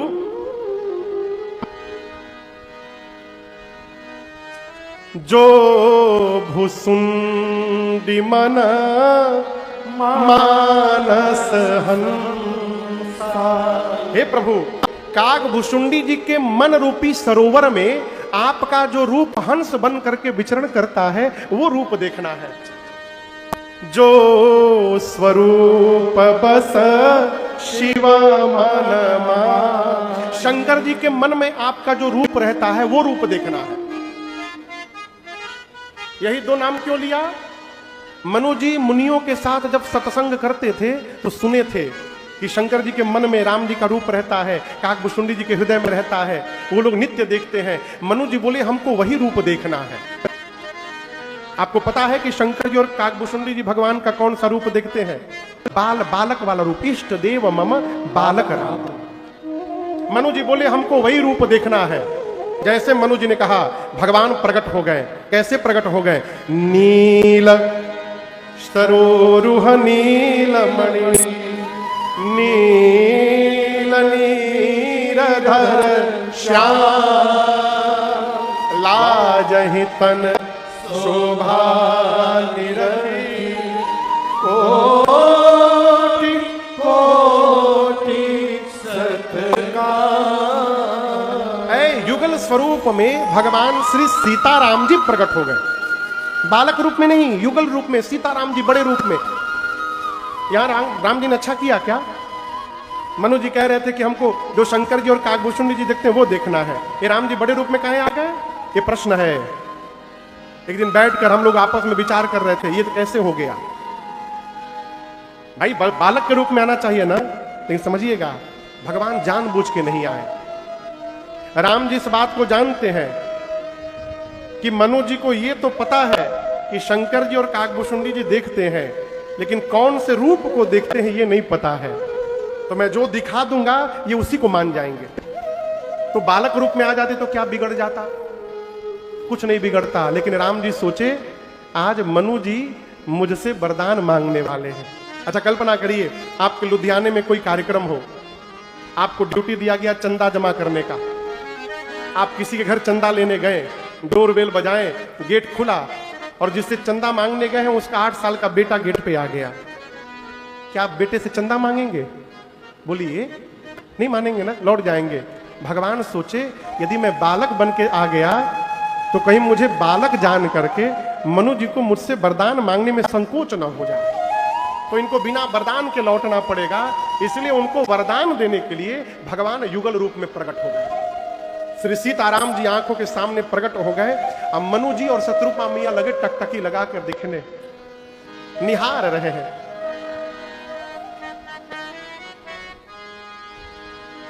आंख में जो काले रंग का गोल दिखाई दे रहा है ना, इसको कहते हैं पुतरी। क्या कहते हैं? यही देखती है। पुतरी, मनु जी की पुतरी भगवान को देख रही थी। तब तक प्रेम के कारण आंख में आंसू आ गए। अब आंसू आ जाने के बाद ना धुंधला दिखाई देने लगता है, साफ नहीं दिखाई देता। पल के कहें मुंह दिले राघव को, अखिया कहे और निहारन दे। ये चारों आपस में लड़ने लगे। मनु जी भगवान को निहारे जा रहे हैं। शत्रुपा मैया से बोले, देवी बड़े हैं तो इतने सुंदर हैं, जब ये छोटे बच्चे होंगे तो कितने सुंदर होंगे। एक बार कहूं क्या कि प्रभु छोटा बालक बन के हमको दिखा दीजिए। मनु जी, शत्रुपा मैया बोली, नहीं अभी नहीं देखें तो ठीक है, देख लेने के बाद यदि गायब हो जाएंगे तो हम बर्दाश्त नहीं कर पाएंगे। मनु जी बोले, फिर एक काम करते हैं, इन्हीं को क्यों न पुत्र के रूप में मांग लो। शत्रुपा मैया बोली, बहुत बढ़िया, मांग लीजिए। लेकिन आप बताओ,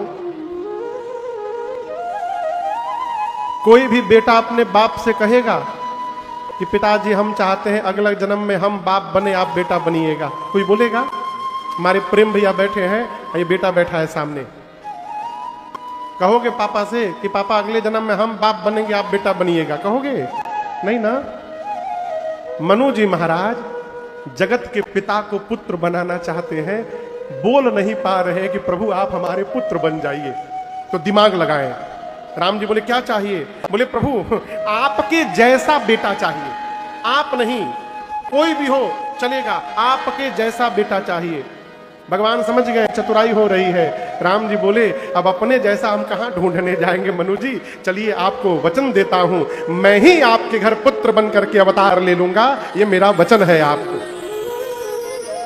ये भगवान के जन्म का चौथा कारण। पांचवें कारण में राम जी से पहले रावण के जन्म की कथा है। एक राजा हुआ प्रताप भानु। आपको सुनकर आश्चर्य लगेगा, वेद में जितने प्रकार के यज्ञ बताए गए हैं, एक एक यज्ञ को प्रताप भानु ने हजार हजार बार किया। इतना धर्मशील राजा, परंतु एक बार जीवन में एक कपटी मुनि का कुसंग लग गया उसको। परिणाम ब्राह्मणों का श्राप मिला और उसी श्राप के कारण प्रताप भानु रावण बना। उसका छोटा भाई अरिमर्दन कुंभकर्ण बना और प्रताप भानु के मंत्री धर्मरुचि रावण के सौतेले भाई विभीषण बने। रावण दोनों भाइयों को लेकर तपस्या करने गया। ब्रह्मा जी शंकर जी गए वरदान देने। रावण ने पहले मांगा कि मैं मरूं नहीं। ब्रह्मा जी बोले, असंभव, कुछ और मांगो। तो कहा कि बानर और मनुष्य को छोड़कर कोई ना मारे। ब्रह्मा जी बोले, तथास्तु, ऐसा ही होगा। कुंभकर्ण मांगने वाला था 6 महीना जगूं, 1 दिन सोऊं। ब्रह्मा जी पहले जान गए क्या मांग रहा है ये। सोचे 6 महीना जग जाएगा तो पूरी सृष्टि खा जाएगा। सरस्वती जी को बोलकर उसकी मति को उल्टा करा दिया, उल्टा मांग लिया। 6 महीना सोऊं, 1 दिन जगूं। ब्रह्मा जी तुरंत बोले, तथास्तु, ऐसा ही होगा। देरी नहीं किया, कहीं चेंज कर लिया तो। विभीषण जी से बोले, तुम मांगो क्या चाहिए। विभीषण जी ने कहा, मुझे भगवान के चरणों में अनुराग चाहिए। ब्रह्मा जी बोले, तथास्तु, ऐसा ही होगा। अब रावण का विवाह मंदोदरी से हुआ। लंका में रावण ने राजधानी बनाई और गोस्वामी जी कहते हैं उसके बाद रावण का वो आतंक धरती पर बढ़ा। जेहि जेहि देश धेन द्विज पावहि, गांव नगर पुर आग लगावहि। जेहि विधि होई धर्म निर्मूला, सो सब करहि वेद। रावण का इतना आतंक बढ़ गया धरती पर, धरती मैया अकुला गई। गौ का रूप धारण करके मुनियों के पास गई, मुझे बचाइए। मुनि लोग धरती को पकड़ के ब्रह्मा जी के पास गए। ब्रह्मा जी बोले, हमारे पास उपाय नहीं है, कैलाश चलो। सभी लोग कैलाश पहुंचे। कैलाश में मीटिंग हुई, इस राक्षस से भगवान ही बचाएंगे। भगवान कहां मिलेंगे? एक देवता ने कहा बैकुंठ में, एक ने कहा कि साकेत में, एक ने कहा कि गोलोक में, किसी ने कहा क्षीर सागर में। शंकर जी बोले देवी जब मेरी बारी आई तो मैंने कहा हरे व्यापक सर्वत्र समान प्रेमति प्रगट होहि मैं जाना। शंकर जी बोले भगवान सर्वत्र हैं, हम लोग प्रेम से बुलाएंगे तो भगवान यहीं प्रकट हो जाएंगे। देखिए अग्नि सर्वत्र है, अग्नि दिखाई दे रहे हैं आप लोग को पंडाल में, लेकिन अग्नि सर्वत्र है। हाथ दीजिए, हाथ करिए, ऐसे ऐसे करके रगड़िए। क्या हो गया? गर्म हो गया ना। ये गर्मी कहां से आई? अग्नि के कारण। सबके भीतर अग्नि है, हर वस्तु के भीतर। जहां घर्षण करिएगा अग्नि प्रकट हो जाएंगे। उसी प्रकार भगवान सब जगह है, जहां जिह्वा से घर्षण करके उनके नाम को बुलाइएगा भगवान वहीं प्रकट हो जाएंगे। भगवान सर्वत्र है। शंकर जी बोले कैलाश में बुलाएंगे तो भगवान कैलाश में प्रकट हो जाएंगे। पूरा देव समाज ब्रह्मा जी की अगुवाई में बुलाने लगा। जानि सभय सुर भूमि सुनी वचन समेत सने गगन गिरा गंभीर भई हरनि शोक संदेह। देवताओं की इस आर्त पुकार को श्रवण करके भगवान की आकाश से ब्रह्मवाणी हुई और भगवान ने कहा हे देवराज इंद्र, हे मुनिवृंद, आप डरिए मत। भगवान का पहला जय घोष क्या था? डरिए मत। देखिए बड़ा वही है जिसके पास जाने से हमारा भय समाप्त हो जाए। भगवान ने कहा डरिए मत, आप लोगों के लिए मैं अवतार लूंगा। कहां? सूर्यवंश में अवतार लूंगा, अंशों के सहित अवतार लूंगा, आऊंगा, नारद जी के एक एक वचन को सत्य करूंगा, आप डरिए मत। देवता प्रसन्न हो गए। ब्रह्मा जी ने कहा देखो हम लोगों के लिए भगवान अवतार लेने वाले हैं, तो उनके स्वागत के लिए उनसे पहले हम लोगों को जाना पड़ेगा। कौन किस रूप में जा रहा है अभी बतावे। सबसे पहले शंकर जी बोले हमारे नाम के आगे हनुमान लिखिए, मैं बजरंग बली बन के जा रहा हूं। शंकर जी बजरंग बली बन के आ गए। ब्रह्मा जी बोले बाबा आप बजरंग बली बनिएगा तो मैं जामवंत बनूंगा। ब्रह्मा जी स्वयं जामवंत जी बन गए। सूर्य भगवान से पूछा गया कि आप ही के घर में जा रहे हैं, आप और कुछ बनियाओ। सूर्य भगवान बोले हम सुग्रीव बन जाएंगे। देवताओं के राजा से पूछा गया आप क्या बनेंगे? बोले हम इनके बड़े भाई बाली बन जाएंगे। विश्वकर्मा जी बोले हम नल नील बन जाएंगे। इस प्रकार जितने देवता थे सभी बानर रीछ बन के धरती पर आए और भगवान की प्रतीक्षा करने लगे। तो स्वामी तुलसीदास जी कथा को लेकर अब अयोध्या पहुंचे हैं। कहां पहुंचे? अयोध्या आप लोग गए हैं? कौन कौन गया है अयोध्या? कौन नहीं गया है? अच्छा इतने सारे लोग अभी बाकी हैं। हो आइए एक बार। अरे अब तो राम जी भी आ गए हैं वहां पर है? रामलला सरकार आ गए हैं। हो कितना सौभाग्य है। जिस दृश्य को 500 वर्षों तक हमारे पूर्वज देखने के लिए तरसते रहे, हम और आप कितने सौभाग्यशाली हैं। उस दृश्य के हम और आप साक्षी बने हुए हैं। ये भगवान की विशेष कृपा है। हो आई अयोध्या। गोस्वामी जी कहते हैं अवधपुरी रघुवंश के मणि। कौन? तो वेद जिनका परिचय महाराज श्री दशरथ के नाम से बताते हैं। श्री दशरथ जी महाराज रघुवंश के मणि हैं, रघुवंश विभूषण है? हृदय में भक्ति है, धर्म धुरंधर है। हृदय में क्या है? जोर से बोलिए, जोर से बोलिए। भक्ति। मति में सारंग पानी। मति में कौन है? ये सारंग पानी कौन है? राम जी के धनुष का नाम है सारंग और पानी मने हाथ। तो राम जी अपने हाथ में सारंग धनुष धारण किए रहते हैं, इसलिए राम जी का एक नाम है सारंग पानी। दशरथ जी के हृदय में भक्ति है, मति में कौन है? राम जी। प्रश्न उठता है कि अभी तो राम जी का अवतार ही नहीं हुआ है, तो दशरथ जी के मति में राम जी कहां से आ गए? ये दशरथ जी पिछले जन्म में मनु जी थे और नैमिषारण्य में जो भगवान ने प्रकट होकर दर्शन दिया था वो स्वरूप ऐसा उनके मन में छपा कि शरीर बदलने के बाद वो मिट नहीं पाया। दशरथ जी के रूप में भी वो स्वरूप उनके मन में विराजमान है। मति सारंग पानी। कौशल्या, कैकेयी, सुमित्रा जैसी जिनकी 3 देवियां हैं, जीवन के चौथे चरण में एक दिन महाराज को ग्लानि हो गई। किस बात की ग्लानि? कि मेरे घर में मेरा कोई पुत्र नहीं है। बेटी थी, राम महाराज की एक बेटी थी, राम जी से बड़ी बहन, नाम था शांता, सुमित्रा मैया की बेटी थी। लेकिन राम जी शांता मैया को अपने मित्र रोमपाद जी को दे दिए थे वचन के कारण, और आगे चलकर शांता मैया का विवाह ऋषिवर श्रृंगी के साथ हो गया था। महाराज के मन में ग्लानि है कि मेरे घर में कोई पुत्र नहीं है, और जैसे ग्लानि हुई दौड़ कर गए गुरु जी के पास। किसके पास गए? गुरु जी के पास। इसके पीछे भी कारण है। एक महापुरुष कह रहे थे कि महाराज, जीवन में न सबके सामने कभी रोइएगा, न जीवन में सबके सामने कभी हंसिएगा। जब आप बहुत हंसिएगा ना पवन बाबू, तो सामने वाला आपके सामने तो नाटक करेगा, है बहुत अच्छा बहुत अच्छा, भीतर जलेगा वो कि ये इतने प्रसन्न क्यों है। और जब आप अपना कष्ट लेकर रोने लगिएगा तो सामने वाला चेहरे के सामने तो उदास होगा, लेकिन भीतर गदगद होगा, बहुत उड़ रहे थे अब पता चल रहा है इनको। इसलिए जगत के सामने न रोना है, जगत के सामने न हंसना है। महाराज जगत के सामने नहीं रोए, अपने गुरु जी के सामने जाके रोए। किसके सामने हंसे रोए? जो मनुष्य सदैव आपके मंगल का चिंतन करता हो, उसी के सन्मुख जाके रोना है रोइए, वहीं जाकर हंसना है हंसिए। श्री दशरथ जी महाराज गुरुदेव भगवान की चरण में लोट करके रोने लगे। निज दुख सुख सब गुरु ही सुनायो। दुख भी सुनाया, साथ में सुख भी सुनाया। कई लोग केवल लॉस सुनाते हैं, प्रॉफिट नहीं बताते। कलकत्ता में एक आदमी है, सेठ जी, मैं नाम नहीं लूंगा उनका। मुझे याद है जब उनके पास 5 ट्रक थी, तब कहे थे मेरे महाराज श्री को कि मैं आपकी कथा कराऊंगा।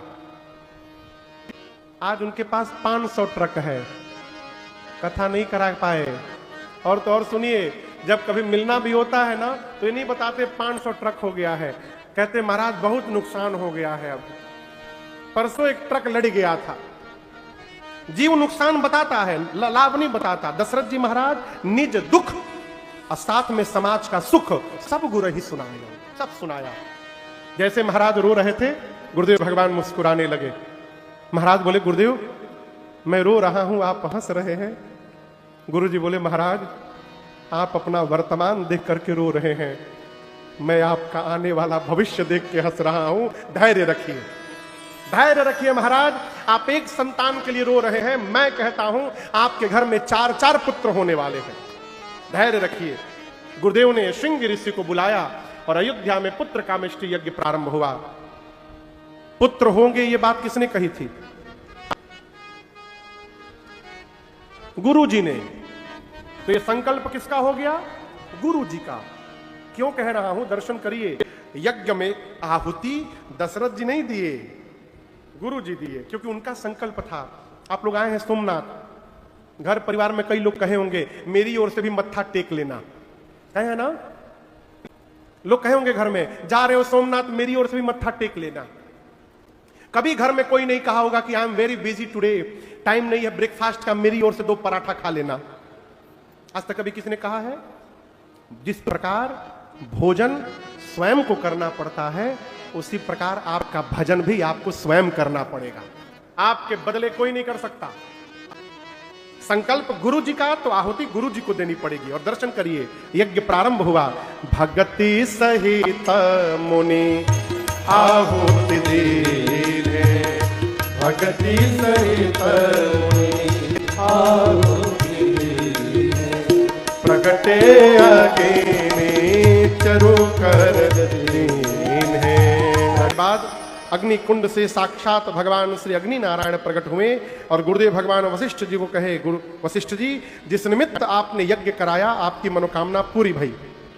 प्रसाद लेकर महाराज को देते हुए गुरुदेव ने कहा, महाराज पूरे प्रसाद को 2 भाग में बांटिएगा। आधा भाग बड़ी रानी कौशल्या जी को दीजिएगा, जो आधा बचा है उसको फिर 2 भाग में बांटिएगा। पा भाग मझली रानी कैकेयी जी को दीजिएगा। अब बचे हुए पा भाग को 2 भाग में बांटकर एक कौशल्या और दूसरा कैकेयी जी को देकर कहिएगा, दोनों रानियां प्रसन्न मन से सुमित्रा जी को देंगे। दे ही सुमित्र ही मन प्रसन्न करी, उदास से नहीं, प्रसन्नता से। जैसे गुरुदेव ने बताया, प्रसाद का वितरण भया, माताओं ने प्रसाद पाया, और जैसे मैया प्रसाद पाई, मां के अंक में राघव सरकार आकर के विराजमान हो गए। देखते देखते 12 महीना बीता। जोग लगन ग्रह बार तिथि जब सकल भय अनुकूल चर अरु अचर सब हर्ष जुत राम जन्म सुख।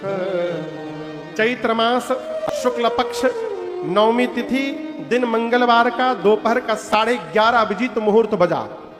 क्या हुआ हो, अयोध्या में जितने पौधे थे सब पर पुष्प प्रकट होकर महकने लगे, पक्षी चहचहाने लगे, जितने पर्वत थे पर्वतों पर मणि प्रकट होकर जगमगाने लगे, सारे पर्वत जगमगाने लगे, शीतल मंद सुगंध हवाएं बहने लगी, सरजू जी में अमृत की धारा दौड़ने लगी, संत आकर अयोध्या में कीर्तन करने लगे। एक संत ने कहा नीचे का आनंद छोड़ो, आकाश में देखो। क्या हो गया आकाश में? समूह विनती करी जब पहुंचे निज निज धाम, जग निवास प्रभु प्रगटे अखिल लोक बेसा। देवताएं स्तुति करके अपने अपने धाम गए। धाम यानी वापस नहीं चले गए, मां कौशल्या के अंक में राम जी के जिस अंग में जिस देवता का वास था वहां जाकर बैठ गए। और जैसे 12 बजा भगवान प्रकट हुए। कैसे प्रकट हुए? मां कौशल्या के पेट से एक प्रकाश पुंज निकला, ज्योति निकली, ज्योति। मां देख रही है, मां के पेट से ज्योति प्रकट हुआ, मां ने हाथ जोड़ लिया, ज्योति सामने गई और देखते देखते ज्योति ने विराट रूप धारण कर लिया। इतना विराट कि सिर ब्रह्मलोक में, पांव पाताल में। शंकर भगवान कैलाश में, मां पार्वती को कहते हैं देवी वो देखिए। भगवान मां कौशल्या के आगे विराट रूप में खड़े हो गए। कितना विराट बाबूजी! कमल के पंखुड़ियों के समान विशाल नेत्र है, हाथ पर आयुध फड़क रहे हैं, गले में बनवाल है, श्याम वर्ण का शरीर, पीतांबर वस्त्र, एक एक रोम के छिद्र में मां कौशल्या को अनंत कोटि ब्रह्मांड घूमते दिखाई दे रहे हैं। रोम के छिद्र से वेद की ऋचाएं निकल रही हैं। पांव पाताल में, सिर ब्रह्मलोक में, न प्रारंभ का पता न अंत का पता। मां ने देखा, हाथ जोड़ लिया, कह दुई कर जोरी स्तुति तोरी, कहिए के ही विधि करऊं अनंत। हे प्रभु आपकी स्तुति मैं कैसे करूं, कहां प्रारंभ करूं, कहां पूर्ण करूं? इतना बड़ा मेरे पेट में था, कोई मानेगा? मम उरसो बासी, लोग सुनेंगे तो हंसेंगे, यह उपहासी। कितना भी बुद्धिमान सुनेगा, सुनत धीर मति स्थिर न रहे, उसकी मति पागल हो जाएगी। भगवान देखे मां का विवेक जग गया, भगवान की भुजाएं फड़की। प्रभु ने कहा मां चरित्र बहुत विधि करना चाहूं, नाना प्रकार का चरित्र करना चाहता हूं, कहो मार दूं रावण को अभी। भगवान की भुजाएं फड़की, प्रभु ने कहा मार दूंगा अभी रावण को। मां ने कहा शांत रहिए, शांत रहिए, ये तो लास्ट वाला चरित्र है, इसके पहले सब चरित्र पेंडिंग में है अभी प्रभु। उसका क्या हुआ? भगवान बोले कौन सा चरित्र? मां बोली आप कहते मेरे घर बेटा बन के आएंगे, क्या हुआ? भगवान बोले मैं तुम्हारा बेटा ही हूं, मैं आपका बेटा है सामने खड़ा। मां बोली बेटा बन के आए हैं कि बाप बन के आए हैं? इतना बड़ा कहीं बेटा जन्म लेता है किसी का? भगवान बोले मां फर्स्ट टाइम किसी का बेटा बना हूं, I have no any idea, क्या करूं मां? भगवान से मां बोली कि जय शिशु लीला अति प्रियशीला, यह सुख परमा अनुपा। प्रभु आप शिशु लीला करिए, शिशु बनिए। किसने कहा? कौशल्या मैया ने राम जी से कहा प्रभु शिशु बनिए। जैसे माई ने कहा भगवान तुरंत विराट रूप से शिशु बन गए, छोटा बच्चा बन गए। बोले मां अब ठीक है ना? मां बोली 50-50, पूरा ठीक नहीं हुआ। भगवान बोले शिशु बन गया, आप क्या कमी है? मां बोली मैंने शिशु बनने के साथ कहा कि जय शिशु लीला, आप शिशु तो बन गए लेकिन शिशु की लीला नहीं कर रहे। भगवान बोले कौन सी लीला? मां बोली प्रभु जो बच्चा जन्म लेता है वो बात नहीं करता, आप तो मेरे से बात कर रहे हैं। भगवान बोले क्या करता है? मां बोली रोता है। भगवान बोले अब रोना भी पड़ेगा? मां बोली नाथ इस जगत को आज हंसाने के लिए जगदीश को रोना पड़ेगा, जब तक आप नहीं रोइएगा ये जगत नाचने वाला नहीं है। मेरी बात, मां की बात मानकर सुनी बचन सुजाना, रोदन खाना होए बालक सुर भूपा। भगवान रोना प्रारंभ किए। द्वार पर दासिया कान लगा के खड़ी है। भगवान रो दिए। बधाई हो, बधाई हो, बधाई हो, बधाई हो। अच्छा होगा कल की तरह दूसरा कुछ नहीं बच गया। दासी द्वार पर कान लगा के खड़ी थी, जैसे बच्चे की रोने की आवाज आई, जाकर बोली महाराज से, महाराज बधाई हो, बधाई हो। बोली रामलला सरकार की जय, अयोध्या धाम की जय, सोमनाथ धाम की जय, चक्रवर्ती जी महाराज की जय, तीनों मैयन की जय, सरजू मैया की जय, आज के आनंद की जय, जन्म महोत्सव की जय, जय जय श्री सीताराम, जय जय श्री सीताराम। आप सभी लोगों को भगवान के जन्म की बहुत बहुत बधाई हो, बधाई हो, बधाई हो, बधाई हो, बधाई हो। भगवान के जन्म की बहुत बहुत बधाई। कल ठीक शाम को हम और आप भगवान के बाल लीला के प्रसंग में मिलेंगे कल, तब तक के लिए